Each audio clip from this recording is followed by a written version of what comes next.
আহতদের নিয়ে কোনো বিভাজনের রাজনীতি, এই রাজনীতিকে আমরা সন্দেহের চোখে দেখি। আপনি যদি মনে করে থাকেন এই আলোচনায় এই আহতরা থাকতে পারবে না, এই আহতরা থাকবে, তাইলে সমস্যা। আজকে হয়তো আপনার চারজন প্রতিনিধি একটা দফা দাবি দিবে, আবার অন্য আহতরা হিসাবে আরেকটা দফা দাবি দিবে। সরকার কোনটা মানবে আমাকে বলুন।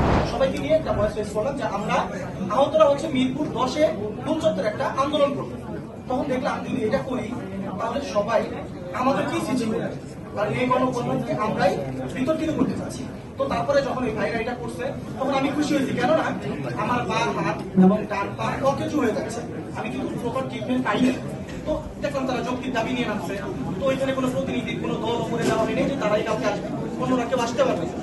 তো আজকে সেম একটা কথাই আমি আরেকজনের কাছে শুনছি যে ভাই একটা কথা বলছে যে একমাত্র শুধু তারাই যে একটা দল করছে বা একটা লিস্ট করছে তার বাইরে তারা থাকতে পারবে না।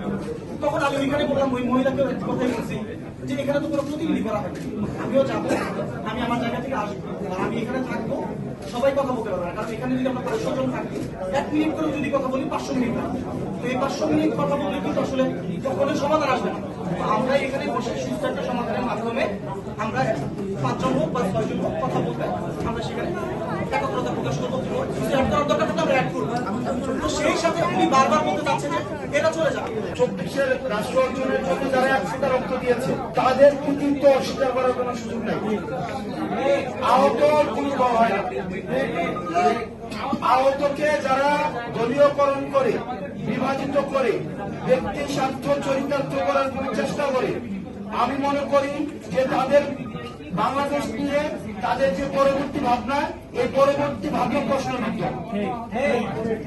আহতদের নিয়ে কোনো বিভাজনের রাজনীতি, এই রাজনীতিকে আমরা সন্দেহের চোখে দেখি।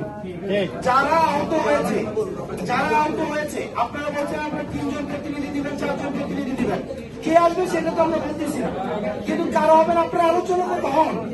ভাই আমি তো এটা নিয়ে কোনো ধরনের কিছুই না, আপনারা আলোচনা করেন, আপনারা আলোচনা করে 4-5 জন প্রতিনিধি নেন, এটা আপনাদের সিদ্ধান্ত। এখানে কি আমি বলে দিচ্ছি যে ভাই উনি থাকতে হবে, উনি থাকতে হবে, এটা আমার আলোচনার বিষয়, এটা আপনারা সিদ্ধান্ত নেন। কিন্তু আপনি যদি মনে করে থাকেন এই আলোচনায় এই আহতরা থাকতে পারবে না, এই আহতরা থাকবে, তাইলে সমস্যাটা কোন জায়গায় থাকে? আজকে হয়তো ভাই দেখেন, আজকে হয়তো আপনার 4 জন প্রতিনিধি একটা দফা দাবি দিবে, আবার অন্য আহতরা হিসাবে আরেকটা দফা দাবি দিবে। সরকার কোনটা মানবে আমাকে বলে? সরকার কোনটাকে বলে আমাকে বলে? সরকার সব আহতদের, তার মানে কি সব আহত থেকে একটা দাবি আসা উচিত। আপনি এই যে হিন্দু, আপনি বলেন এই যে এখানে হচ্ছে নাজমুল আছে, সুজন আছে, তুমি আমাকে সুজন বুঝাবো, ধরো তুমি 5টা দাবি দিলা, দিয়ে চলে গেলা, আমার আরেকটা গ্রুপ আসলো, আমার 5টা দাবি দিল, আমার আরেকটা গ্রুপ আসলো, 5টা দাবি দিল, এবার আমরা কোনটা করতে বলো?